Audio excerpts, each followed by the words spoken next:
Atma Rama Anandaramana Achyuta Keshava Hari Narayana Achyuta Keshava Hari Narayana Achyuta Keshava Hari Narayana Achyuta Keshava Hari Narayana Atma Rama Anandaramana Atma Rama Anandaramana Bhava Bhaya Harana Vandita Charana Bhava Bhaya Harana Vandita Charana Bhava Bhaya Harana Vandita Charana Bhava Bhaya Harana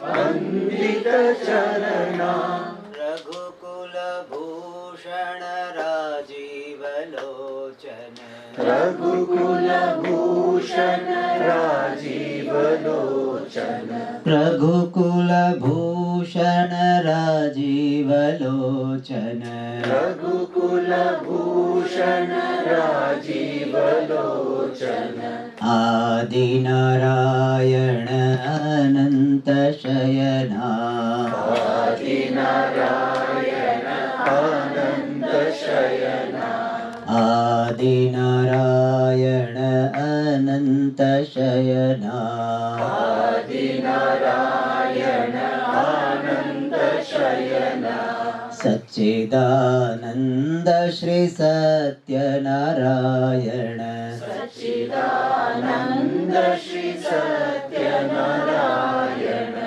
Satchidananda Shri Satyanarayana Satchidananda Shri Satyanarayana Atma Rama Anandaramana Atma Rama Anandaramana Atma Rama Anandaramana Atma Rama Anandaramana Anandaramana Anandaramana Anandaramana Anandaramana.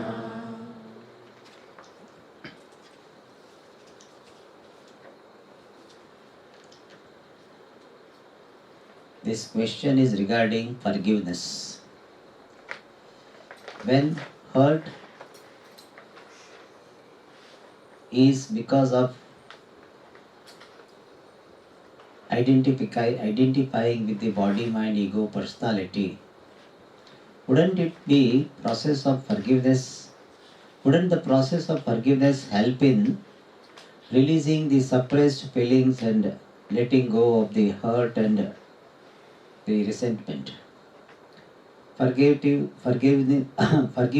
is a major feat in my psychology practice. Practice, practice. See, what is intended to be conveyed by the word forgiveness is a very noble thing. I am not against forgiveness. But in the word forgiveness, there is some tinge of some superiority complex that I forgive you, as if I am doing a big obligation. So, to convey that particular idea, I am saying that forgiveness is not a very great word. We can use the word accommodation, acceptance. But forgiveness is what is conveyed by forgiveness is a good quality only. In fact, it is very much necessary to let go of resentment. It is very good, very important. But we want to convey something by saying that we can use this better word. What we want to convey is, when I forgive, so-called forgive, when I forgive others, I am not obliging others. When I forgive someone, I am obliging myself. This one has to understand well. Many people, Swamiji, how can I forgive him? He has done so much. He has done several times. He has hurt me several times. How can I forgive him? I will not forgive him. So, in that case, we are saying that when you are forgiving others, you are obliging yourself. Forgiveness is not the gift we are giving to others, we are giving gift to ourselves also. In fact, more it is a gift to myself than others. Because when I forgive someone, what is conveyed by the word forgive, I am using the word forgiveness. When we forgive someone, then I stop getting angry. In fact, the dictionary meaning of to forgive means to stop getting angry with someone for whatever wrongdoing a person has done. So, I stop getting angry, then I am obliging myself. And in forgiveness, if there is a tinge of some superiority, obligation to others, that we need to take care of. Especially when we come to Vedanta, then we want to have the refined forgiveness. Forgiveness is a very good quality, but we are even refining this forgiveness. So when we talk to common people, we use the word forgiveness. But in Vedanta, we take care of that aspect. That with forgiveness, there is some tinge of, some connotation of, some sound of this superiority. Let it not be there. Let us understand that when I forgive others, when I let go of any hurt, forgiveness has got another meaning, letting go of hurt and resentment. So when I do that, I am obliging myself. It's a great gift to myself. And therefore, this forgiveness, what is conveyed by that, is a very good quality and it should be encouraged. Okay.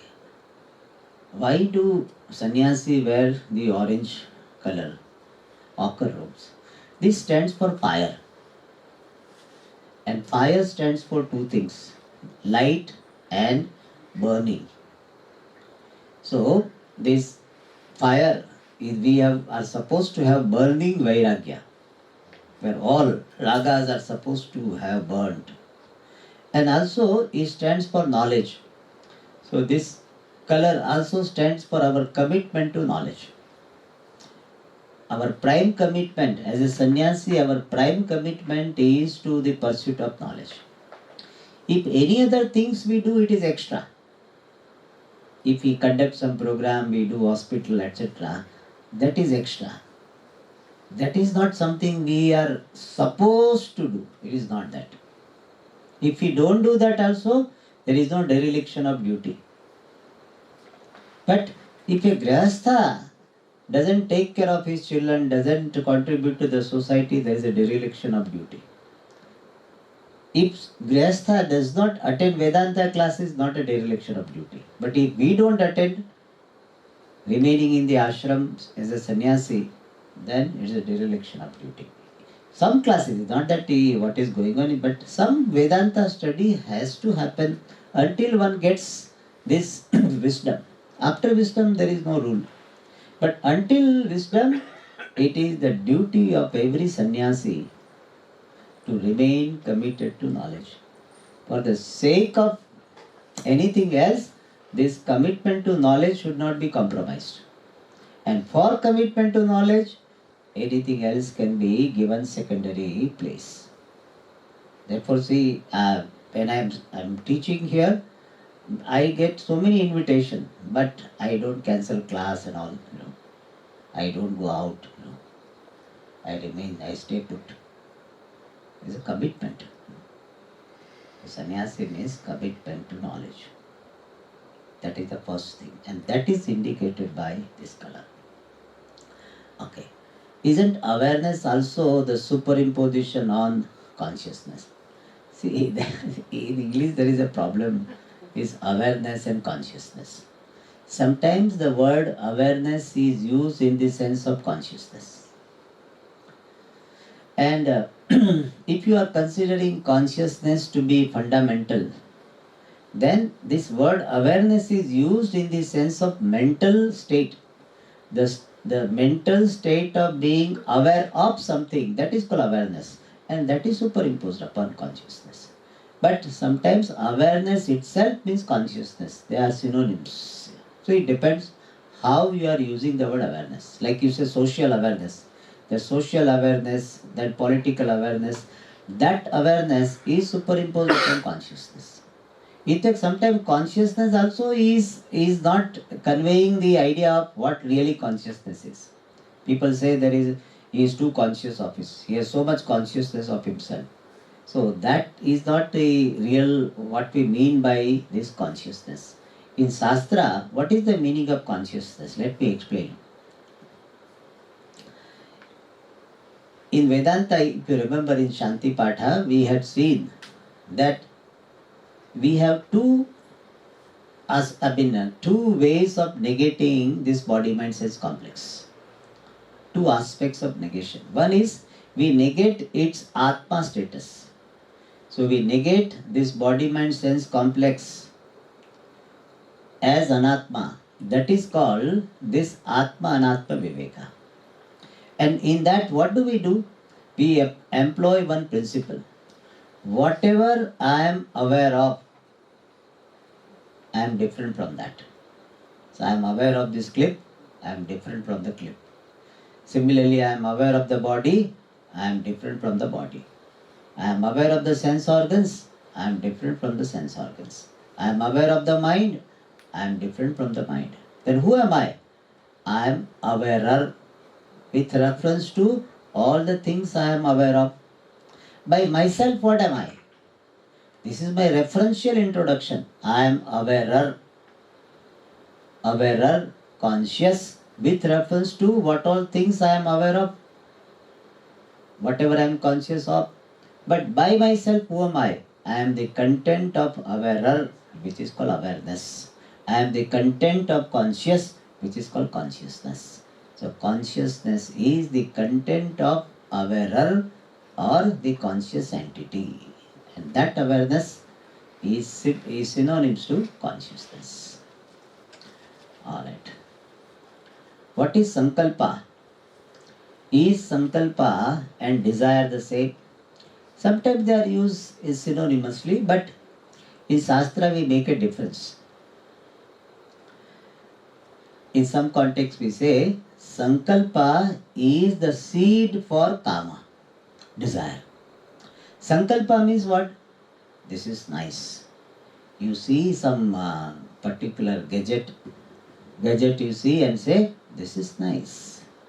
It can be very useful. You are not saying I want it. So far what you are saying, it is nice. It is very good. Very useful to use that. It will be very useful for anybody who has it. So this idea that nice buddhi, it is nice. It is very good. That is called sankalpa. In Sanskrit it is called shobhana dhyasaha sankalpa. Considering something to be very good, very nice. That thought is called sankalpa. And that becomes the seed for desire. So first you say what? It is very nice. And then next will be what? I want it. So it is very nice, it is very nice, it is very nice. Even in relationship, that is how relationship is developed. How beautiful she is, how handsome he is. That is sankalpa. And then I love him, I want her. That is what? Kama, desire. So sankalpa, this fancy, in English we use the word fancy, that leads to this desire. That is the relationship between sankalpa and kama. And the word sankalpa is sometimes used in the sense of resolve also. Sankalpaha. Atha sankalpaha mamopata samasta duritakshay dvara Shri Parmeshwara Prityartham idam karishye. That sankalpa has got the meaning resolve. So depending upon the context, we use we give the meaning of the word sankalpa. Alright. Who had asked this question? Is it clear? Now, Indra Devata. Even though it was the first question, I made it last. So, okay, before that also. some are rich and some are poor. Is it due to karma? Who has asked this question? You have asked. What do you feel, you are poor or rich? Medium. Medium. Correct. In fact, most of the people, they are medium only. Anyway, I feel I am very rich. I don't have bank balance which you have. Alright? So still, I don't have bank balance. Bank account itself is not that. Somebody has some money, but very little. But still, I feel I am rich. You know who is rich? Who has lesser needs than the resources he has. My needs are less. Therefore, I feel very rich. Therefore, people give me money, whatever they give, no, I give it to the office. Because I feel they are taking care of it. And because of money, I don't do. There's somebody, Swamiji, if you come to my house, I will give you 1 lakh rupees dakshina. I may not come. Those who know me, they know this. So, anyway, that apart. Some people are, you have already given the answer. Some people are rich, some people are poor because of karma. But it is not merely karma, it is one's attitude also. Now you tell me, which person should be considered rich according to you? Who should be considered rich? According to your definition, no? Who is rich? Whose income? Having more money. More means how much? Tell me. How much money he should have? Demarcation line that below which he will not be rich, above which he will be rich. How much? Tell me some. You know. Having crores of rupees. Crores? You tell me how many crores? I want specific answer. At least 5 crores. No, I am hearing. At least 5 crores. 5 crores. So if he has got 4.5, will it be rich or not? 4.5 crores suppose he has. Is he rich man or not? Somewhat rich. That's what I want to draw this attention to this particular thing.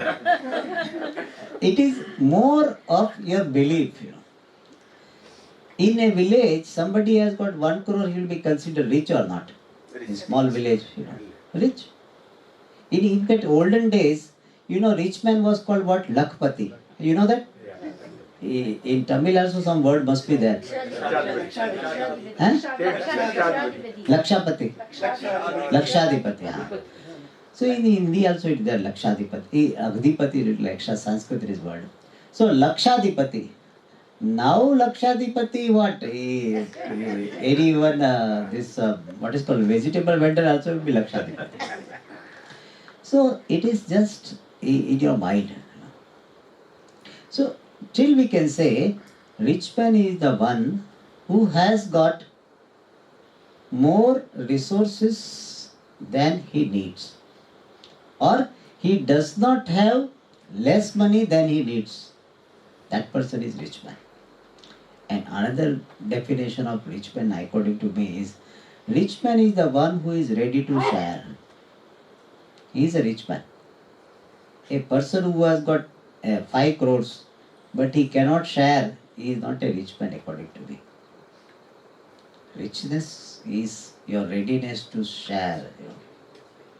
That person is rich. Anyway, but still answering your question, somebody is poor, somebody is rich, in your perception, is because of karma. But conclusion that I am rich and I am poor, and based on some complex, that is because of our immaturity. I am poor, that is bothering me, that is because of my immaturity. When Ram Tirtha, have you heard the name Swami Ram Tirtha? Was a great saint.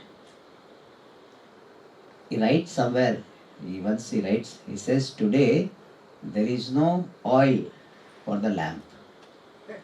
So today he said Rama will move in the forest. Because there is no oil inside the room, so I cannot read, write, etc. So today Rama will, he said, move in the forest. He is rich. Because he doesn't feel bad about it. He said, just change.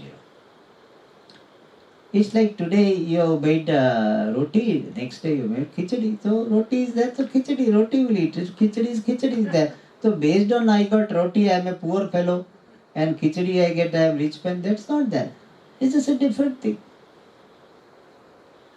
So no such conclusion. In fact, more than poverty, what bothers us is the conclusion I am poor.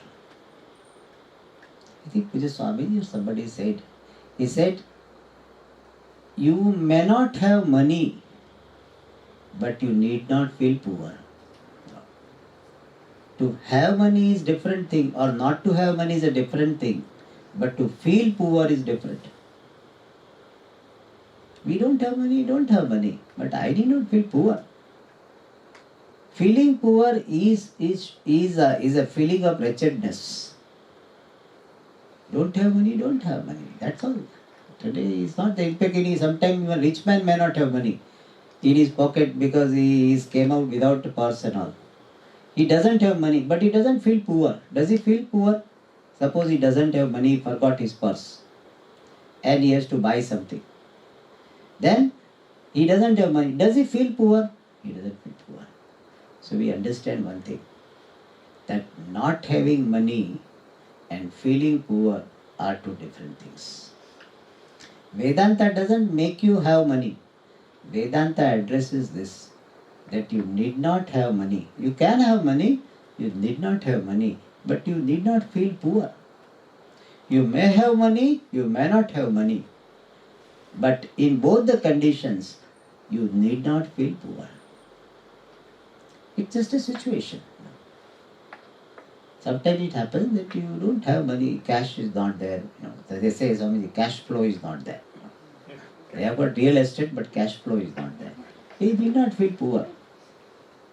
That's it. So that is what Vedanta addresses. Your complex based on the financial condition need not be there if you understand what really you are. That is freedom. Vedanta doesn't make you rich. That if you study Vedanta, you'll become rich. No, you may become poor also. Financially. Because you may lose interest in earning more money, so it's okay, you may lose. But feeling poor will not be there. No. That is the strength Vedanta gives. Alright, so any other question? Hello. Swamiji, this Desha, Kala and Parichana Vastu, this belong to the Mithya order. How to see the meaning of Ananta without these parameters, the Mithyatva parameters? No, you want to understand the meaning of Mithya, or you want to understand the meaning of Ananta? Ananta. Ananta can be understood only in terms of Anta. If you know little grammar, please sit down. The word Ananta is explained like this. Antaha navidyate yasya saha anantaha. That which does not have the end is called Ananta. Endless, limitless. So you always understand Ananta in terms of ends, the limits. Limitless you understand in terms of limit. Not having limit, that is limitless. That is why what reality is, Brahman is understood in terms of negation only. Neti. Not this only. So Ananta means that only. Not limited by time, not limited by space, not limited by quality. That is what Ananta. And what is that? That is me. Because everything else, everything which is objectified by me is Santaha, is limited.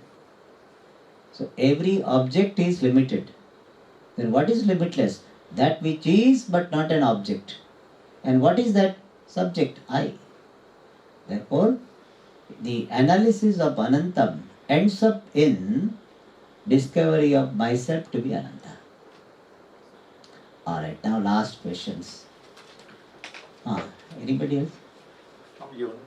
Okay. They say Purva Janma Vasana. Okay, I understand. I hear. Okay. Purva Janma Vasana you say, but in this Janma, how do I identify that I have a Purva Janma Vasana? How does it manifest? See, somebody has got this, what is called, bacteria, for a particular disease. How do we know when it gets surface in the form of disease? They say everybody has got TB. You know that? TB jumps everybody has. Only thing it is within permissible limit. So whether you have got more than others, how do we know? When it gets manifested. Even cancerous cell, might be there. It is not detected. How do we know? It gets surfaced. In fact, the very definition of vasana is this, that sahasa utpadya manasya krodhadehe chittavrittehe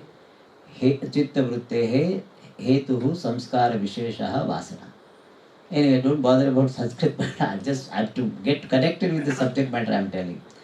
Vasana means impressions born of past experiences, and particular impressions which are responsible for reactions like anger, etc.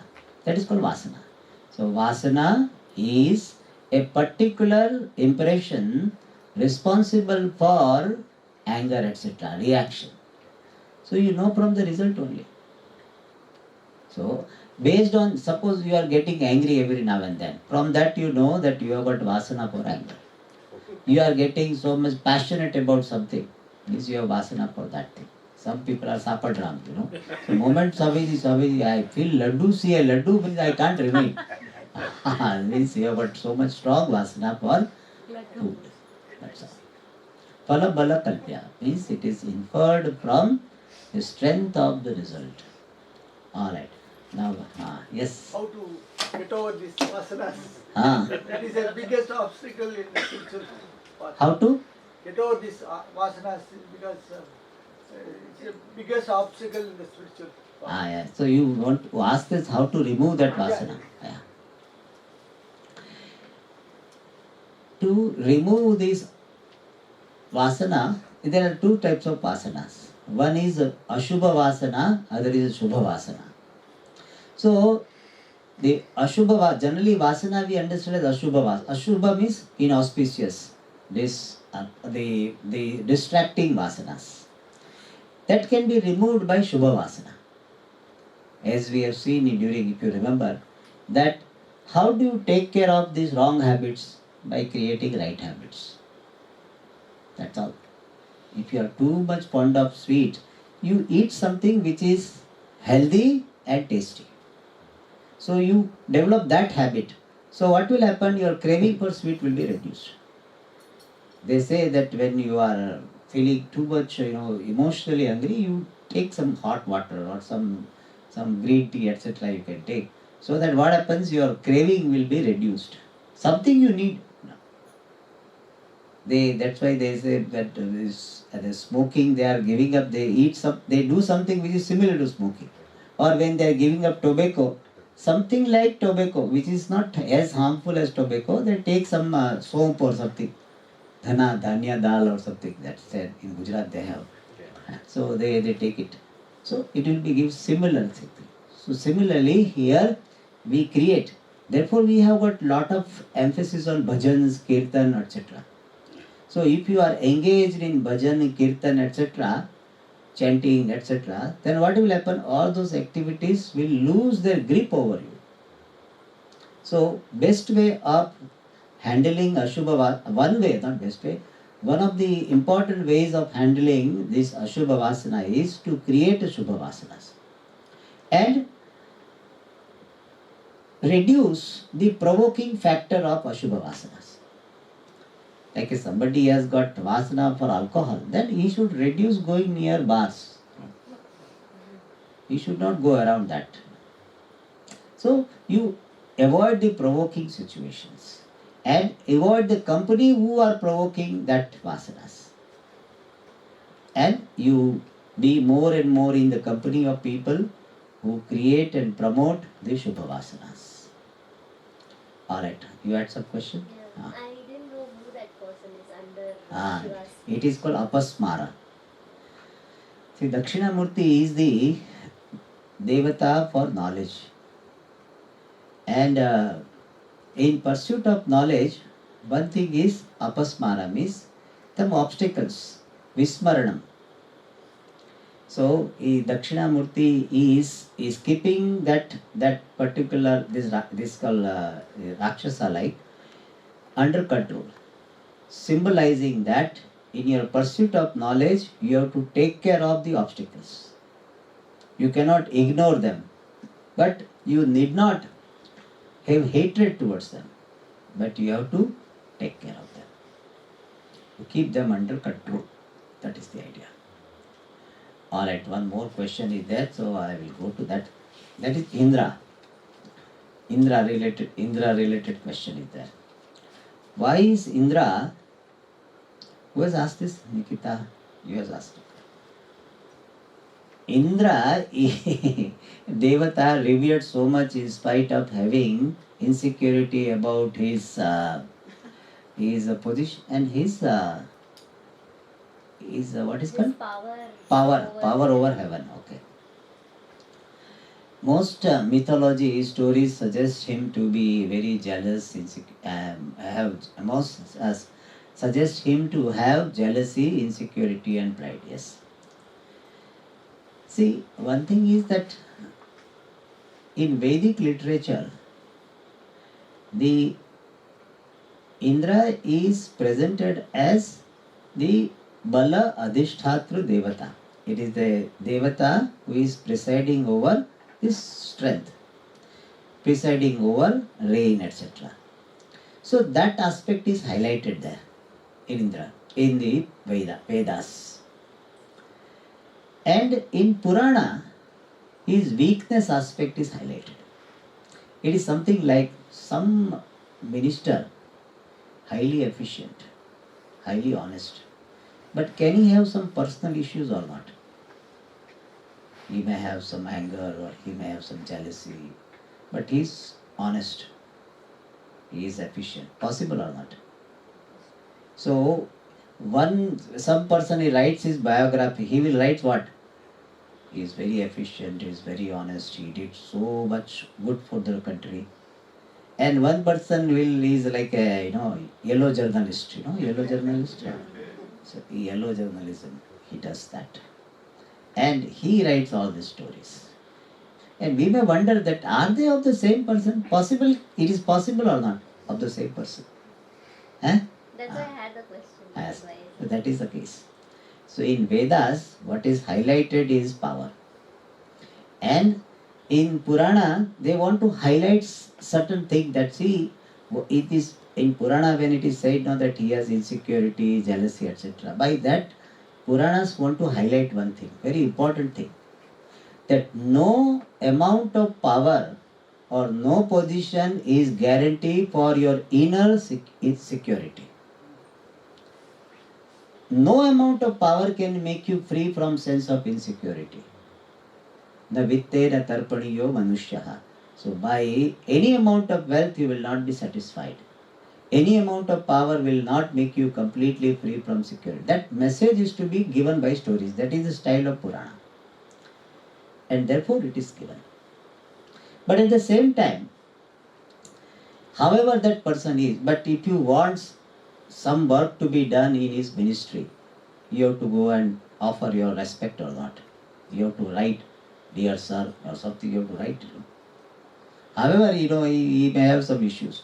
But when you talk to him, you have to say, hey, loose character fellow. You cannot address him like that. You have to say, sir. So therefore, when we need power, we have to pray to Indra only. Whatever it is, So that time you don't remember all this. He is a finance minister, so he is a power minister. So when you pray, you pray. That's why it is that. So there is no contradiction. Possible or not? Yeah. I have further questions, but I don't know. Okay. You attend next camp. So. Alright, so we'll conclude. Anything else? Anybody has any question? Alright. Om Purnamada Purnamidam Purnat पूर्णमुदच्यते पूर्णस्य पूर्णमादाय पूर्णमेवावशिष्यते ॐ शान्ति शान्ति शान्तिः हरि ओम श्री गुरुभ्यो